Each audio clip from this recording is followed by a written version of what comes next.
우리는 지금 요한복음 7장을 살펴보고 있는데요. 7장이 만만치 않게 깁니다. 그리고 많은 내용을 담고 있어서 한두 주에 마치기에는 분량이 너무 많습니다. 해서 몇 차례에 걸쳐 나누겠는데요. 아마 다음 주쯤까지 해야 끝쳐지지 않을까 생각을 합니다.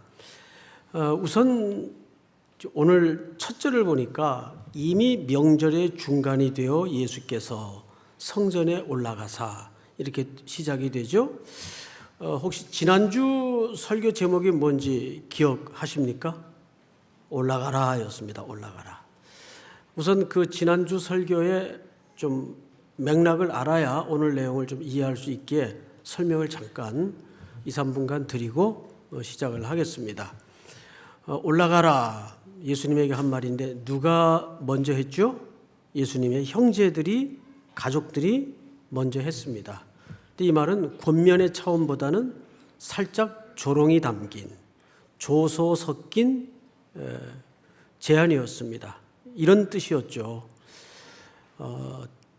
당신의 주장이 옳고 또 그것을 세상에 드러내려 한다면, 그것이 목적이라면 왜 형님은 이 갈릴리 총구석에서 마냥 이루고 있습니까?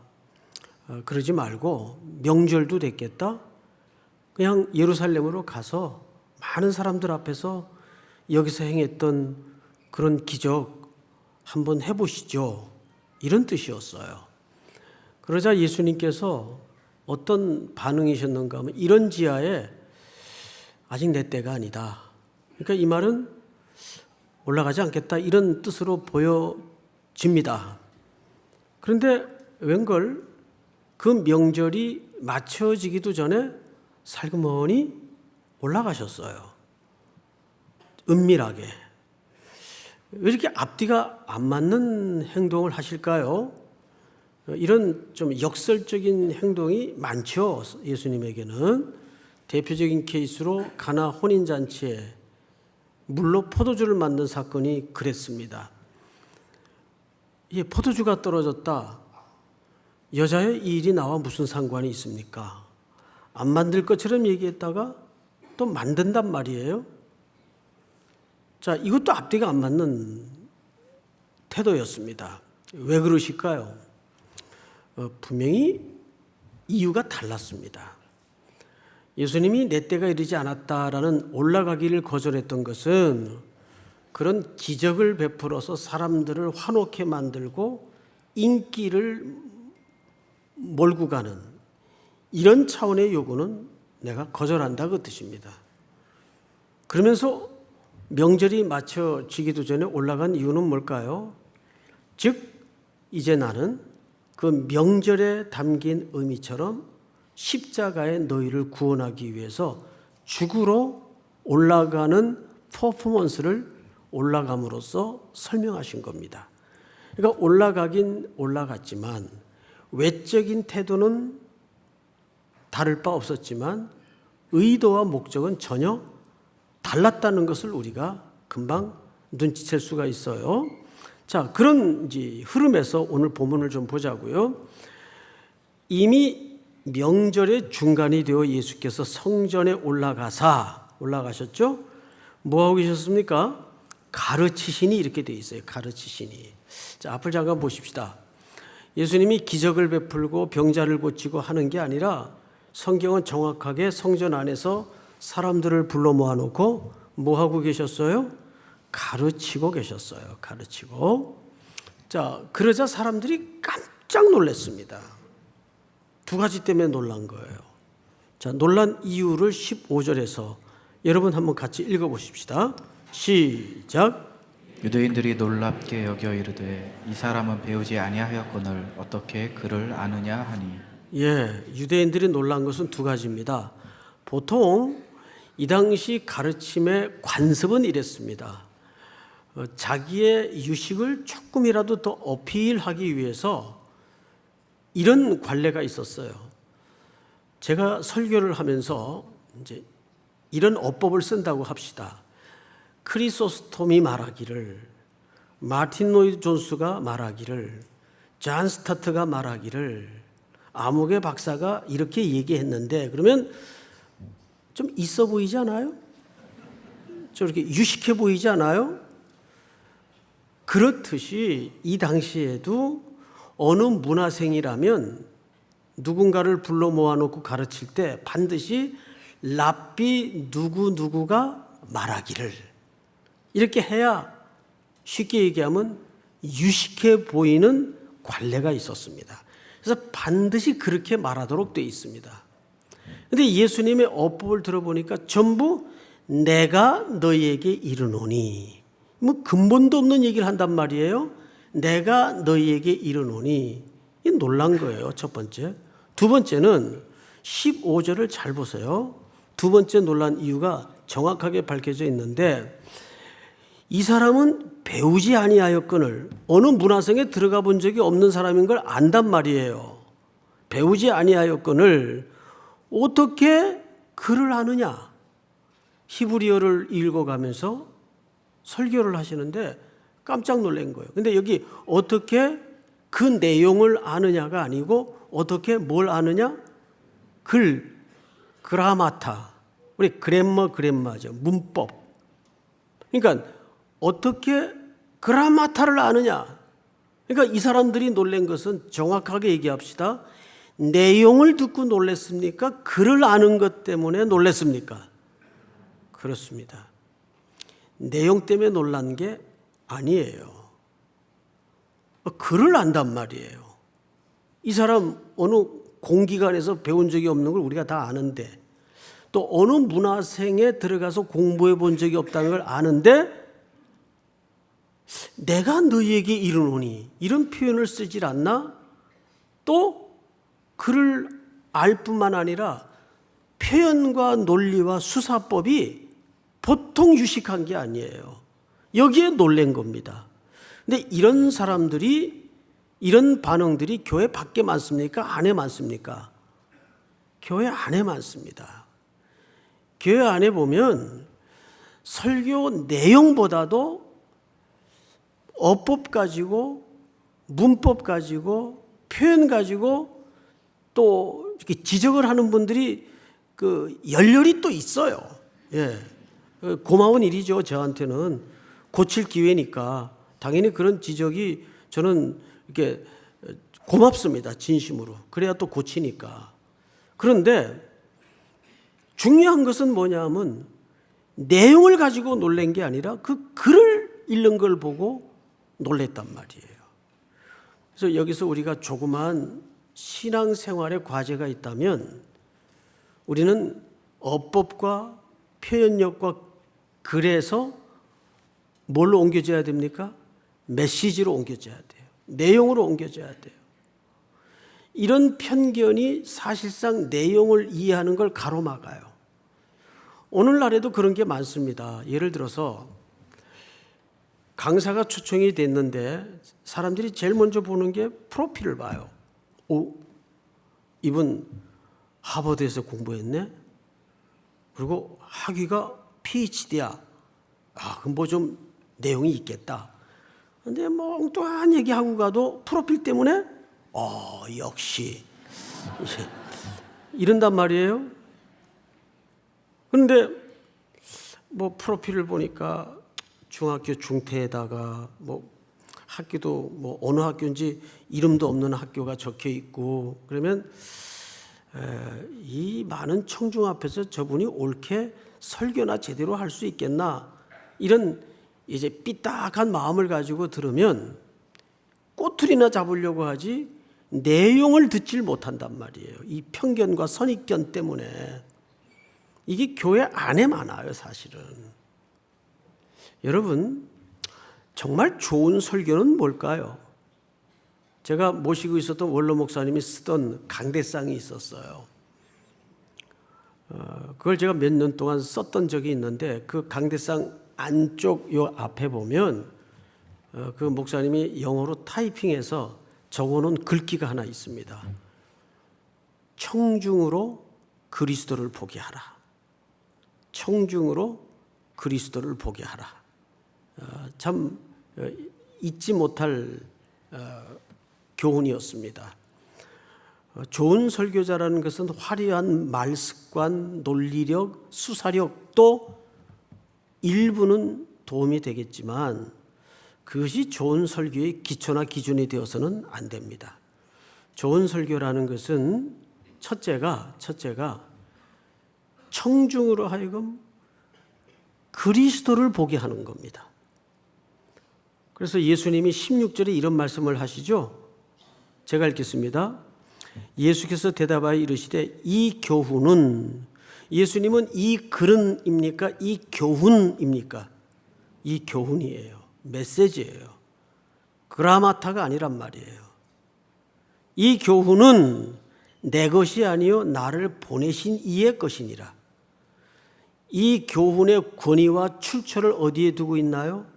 나를 보내신 하늘 아버지께 그 권위와 출처를 두고 있어요. 저는 개인적으로 평생 어쨌든 설교를 하면서 살아온 사람이지만은 두 가지 설교가 있다고 생각을 해요. 하나는 자기가 열심히 이 자료 저 자료 해서 만든 설교가 있다면, 또 하나는 정말 하나님께로부터 받아 올라온 설교가 있어요. 이거는 저희들에게도 아주 중요한 과제이지만 사실 한국교회 성도들이나 청중들에게도 이것을 기준으로 분별해야 될 책임이 있습니다. 듣기 좋은 설교가 좋은 설교는 아니에요. 저분이 정말 하나님께로부터 받아 올라온 설교인가, 그냥 자기가 만드는 설교인가, 이건 알 수 있잖아요, 사실. 우리 한국교회 목회자들이 그런 목회자들이 될 수 있기를 여러분들이 예배 때마다 기도해 주실 의무가 있습니다. 한국교회 이 부실함에는 1차적인 책임이 저희들에게 있지만 여러분들도 그 한몫을 했다는 것을 잊어서는 안 됩니다. 자, 이제 17절을 좀 읽을까요? 사람이 하나님의 뜻을 행하려 하면 이 교훈이 하나님께로부터 왔는지 내가 스스로 말함인지 알리라.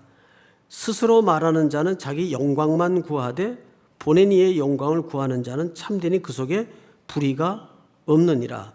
모세가 너희에게 율법을 주지 아니하였느냐? 너희 중에 율법을 지키는 자가 없도다. 너희가 어찌하여 나를 죽이려 하느냐? 이 깜짝 놀랄 일을 얘기하십니다. 왜냐하면 지금 이 청중은 유대인들이에요. 유대인들이 어떤 분들입니까? 글자 자꾸 하나에 목숨을 거는 사람들이에요. 율법을 지키기 위해서 부들부들 떨면서 매일매일을 해가 뜨고 해가 지는 사람들인데, 그 사람들을 갖다 대고 너희가 모세의 율법을 안 지킨다 그래요. 그렇다면 예수님의 기준과 그들의 기준에는 건넬 수 없는 큰 간격이 있다는 걸 눈치채셔야 됩니다. 그들은 그 글자 하나하나 붙들고 있는 게 율법을 지키는 줄 알고 있는데, 예수님은 아주 극단적으로 너희 중에 율법을 옳게 지키는 자가 없다 그 말이에요. 이 말은 너희가 율법을 모른다 그 뜻입니다. 계속해서 예수님이 들통을 내는 게 뭔지 아십니까? 이들의 영적인 무지예요. 그들은 율법 하는데 정말 너희가 율법을 모르는구나. 아무도 지키는 자가 없구나. 유대인들에게 이 말을 한다면 이건 심각한 문제입니다. 오히려 예수님이 이런 말씀을 하세요. 어찌하여 나를 죽이려 하느냐. 이 죽이려 한다는 말은 청중을 향해 한 말이 아니에요. 유대 당국자들을 향해 한 말입니다. 이 청중들은 아직 예수님을 죽이려는 의도도 시비도 일으키질 않았어요. 그 다음 절을 한번 볼까요? 무리가 대답하되 당신은 귀신이 들렸도다. 누가 당신을 죽이려 하나이까? 그런데 요한복음 5장서부터 이미 예수님은 당국자들의 죽이려는 음모에 걸려 있어요. 그리고 점점 그 음모는 예수님을 향해서 시시각각으로 닥쳐오고 있었습니다. 그리고 7장이 끝나기 전에 유대 당국자들은 사람들을 보내서 예수님을 잡으려 하죠. 왜 죽이려 하느냐? 예수님은 이 일 때문에 오셨습니다. 그리고 이 일 때문에 예루살렘으로 올라가신 거예요. 놀라운 것은 이 영적인 인간의 무지가 예수님을 결국 죽음의 자리로 몰아갑니다. 예수님이 예루살렘 성에 입성할 때는 길가에 옷가지를 깔고 나뭇가지를 흔들면서 호산나 호산나 우리를 구원하소서 구원하소서.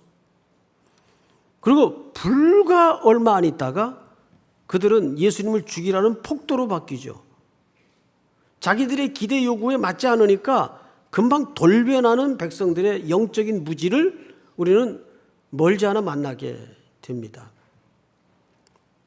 자, 오늘 우리는 여기서 두 가지 영적인 무지를 발견해요. 메시지엔 관심이 없고 수사력, 논리력, 화려한 말, 글을 아는 걸 보고 놀랍니다.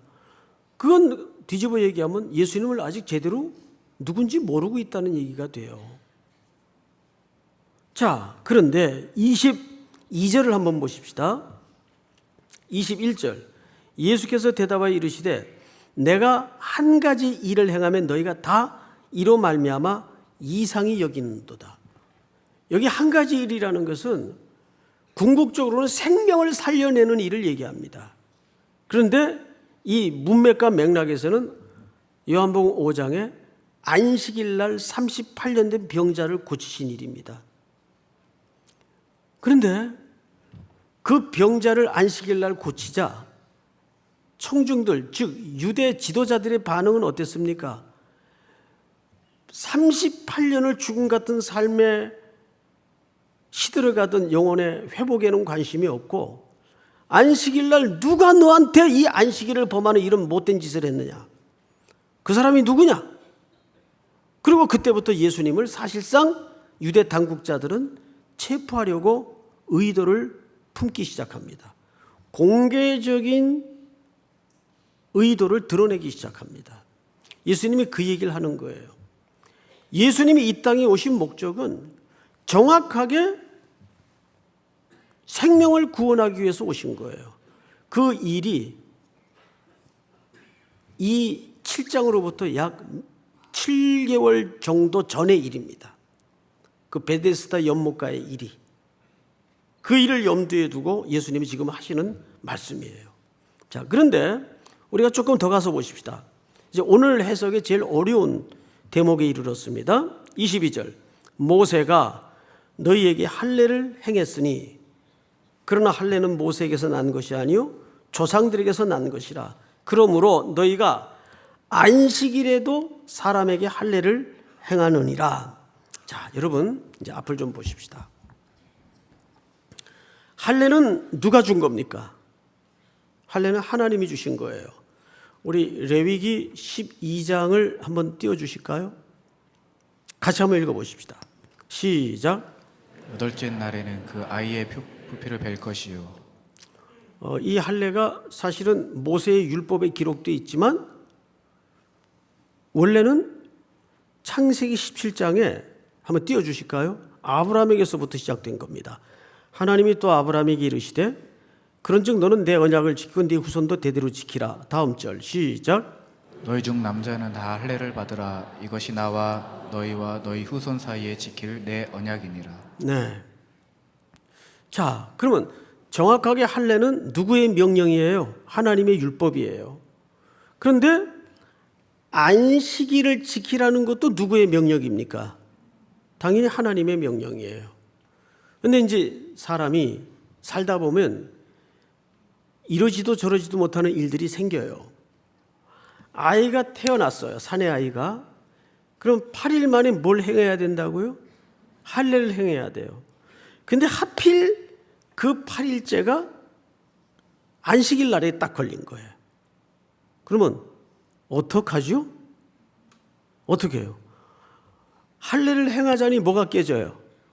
안식일이 깨지는 거예요. 그 안식일을 지키자니 또 뭐가 깨지는 거예요. 할례가 깨지는 거예요. 그러면 왜 하나님은 이럴 경우에 이렇게 하라 저렇게 하라 명시된 법규가 없었고 안 만들어졌을까? 미처 하나님이 그 생각을 못한 걸까요? 아니죠. 성경은 가끔 이렇게 하나님께서 의도적으로 모호한 법을 그냥 둘 때가 있어요. 대표적인 예가 한 규빗. 한 규빗은 어디서부터 어디까지입니까? 이 손끝에서 팔꿈치까지가 한 규빗이에요. 그러면 팔이 긴 사람들은 길이가 또 달라요. 저 같은 쇼팔은 불과 얼마 안 돼요. 그러면 똑같은 한 규빗이라도 저 사람 기준이 다르고 내 기준이 다를 수밖에 없단 말이에요. 저는 이 모함에 놀라운 하나님의 섭리가 감춰져 있다고 봐요. 세상은 명확히 떨어지는 게 없어요. 특별히 인생을 살다 보면 명확히 재단에서 딱 떨어지는 경우가 없습니다. 항상 뭔가 잘 모르겠고 안개를 걷는 것 같고 모호하고 잘 드러나지 않고 그 속에서 뭐가 이루어지죠? 성장과 성숙이 이루어진다는 거예요. 그래서 하나님은 어떤 경우에 모호하게 남겨둘 때가 있는데 대표적인 예가 안식일을 거룩히 지키라. 난지 8일 만에. 근데 그 8일이 안식일 날 딱 걸릴 땐 어떡하겠냐 그 말이에요. 그러면 둘 중에 하나는 우선적 가치를 통해서 결정을 해놓고 취사 선택을 해야 돼요. 그럼 이 결정을 누가 하냔 말이죠. 율법 선생들이 한단 말이에요. 자, 예를 들어서 미드라시 해석을 보면 생명이 위중한 경우 안식일에 치료를 해야 되느냐 안 해야 되느냐 이때도 이 질문이 있었단 말이죠. 이런 해석을 해놨습니다. 할례는 아브라함으로부터 온 것이니까 이거는 생명과 건강에 관한 것이니 안식일보다 크다. 그래서 안식일 날 할례만은 할 수 있도록 규정을 한 겁니다. 그러면 그 규정에 대한 해석은 하나님이 해놓은 거예요? 인간이 한 거예요? 인간이 했죠. 인간이 했죠. 무슨 말인지 이해가 돼요? 아, 이거 돼야 되는데. 이해가 되죠, 여러분? 예. 자, 성경을 다시 보세요. 23절. 22절. 그러므로 너희가 안식일에도 사람에게 뭘 행하느니라? 할례를 행하느니라. 그럼 이 결정은 누가 했냐 그 말이에요. 사람이 했단 말이에요. 그렇습니까 안 그렇습니까? 자, 그런데 23절. 모세의 율법을 범하지 아니하려고 사람이 안식일에도 할례를 받는 일이 있거든. 내가 안식일에 사람의 전신을 건전하게 하는 것으로 너희가 내게 노여워하느냐? 이게 무슨 얘기냐면, 자, 저를 보세요. 좀 어렵습니다. 유대인들은 사람의 모든 기관을 248개 기관으로 구분을 합니다. 그런데 이 248개 기관이 건강해지려면, 평생 건강하게 살려면 난지 8일 만에 할례를 받아야 건강하다는 이론이 유대인들에게 있어요. 이걸 실제 이론화시킨 사람은 AD 100년경의 엘르 아살이라는 랍비가 있습니다. 물론 이런 이론은 그전에도 있었지만 그거를 그렇게 명시한 사람이 랍비 엘르 아살이라는 사람이에요. 그 정도로 이 할례에는 영적인 의미도 있지만은 실질적인 건강에 관한 이유도 여기에 담겨져 있습니다. 그리고 이 할례가 사람의 몸에 건강하다는 학설은 일부 의학계에서도 인정하고 있는 학설이에요. 자, 그런데 예수님은 그렇게 얘기하는 거죠.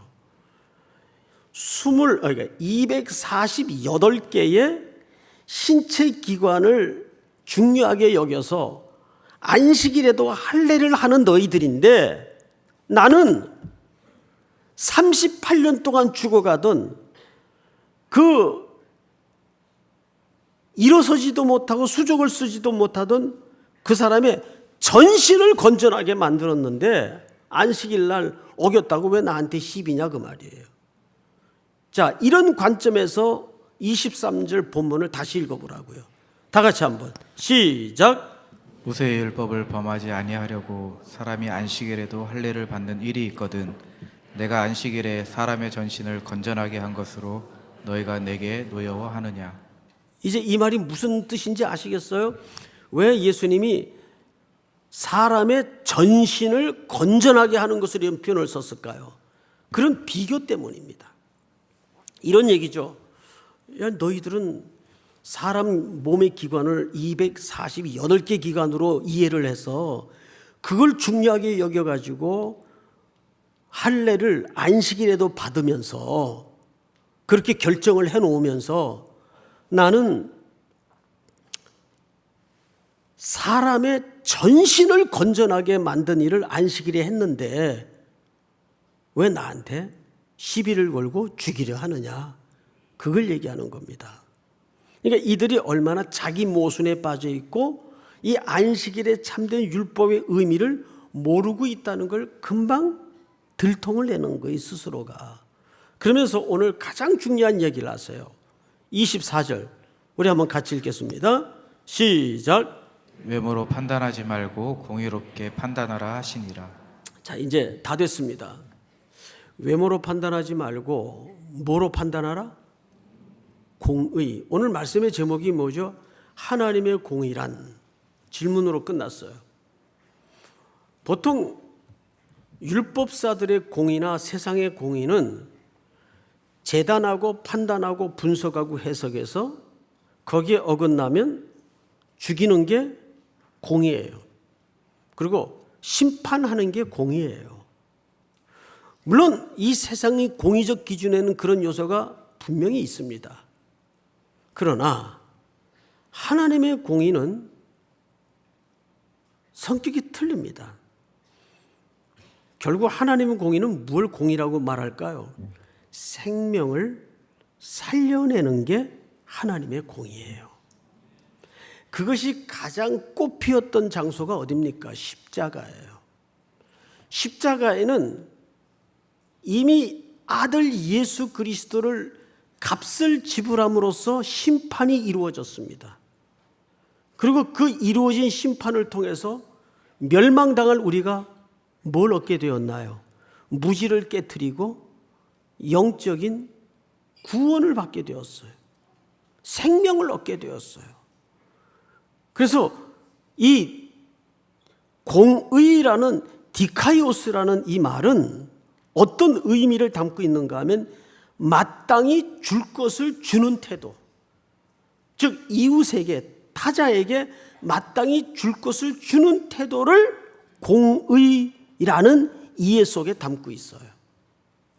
그러니까 하나님의 공의는 세상을 재단하고 심판해서 처벌하고 죽이는 정의나 공의가 아니라 내가 이웃을 위해서 스스로 죽음으로써 그 이웃에게 마땅히 돌려줄 것을 돌려주는 하나님의 공의. 이 공의가 하수와 같이 온 땅에 퍼져야 되는데 이 땅은 세상의 공의로 죽음의 냄새가 가득 차 있습니다. 오늘날 교회가 회복해야 될 가치나 우리 성도들이 평생을 살면서 명료하게 붙들어야 될 가치는 뭐냐 하면 하나님의 공의적 가치예요.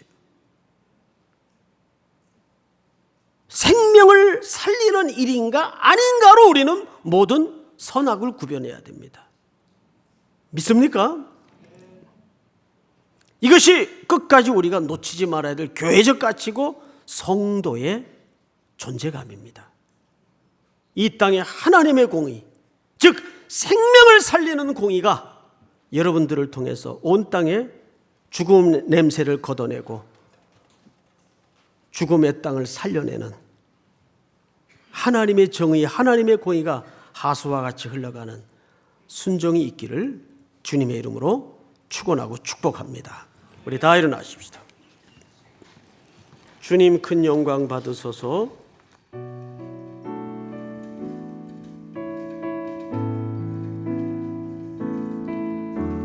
주님 큰 영광 받으소서. 홀로 찬양 받으소서.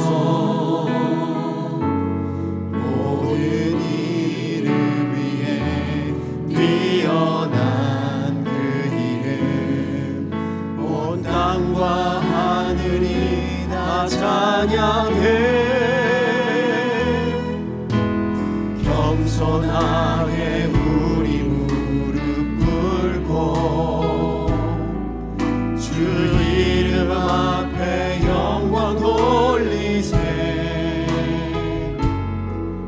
모두 절하세.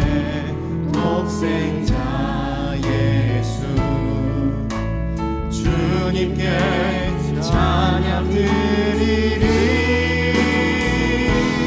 모든 영광과 존귀와 능력 받으소서. 받으소서. 영광과 존귀와 능력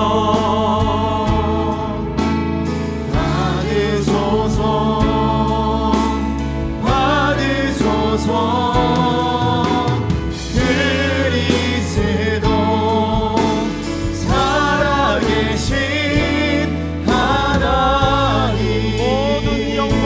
모든 영광과 존귀와 능력 받으소서. 받으소서. 그리스도 영광과 존귀와 능력 받으소서. 받으소서.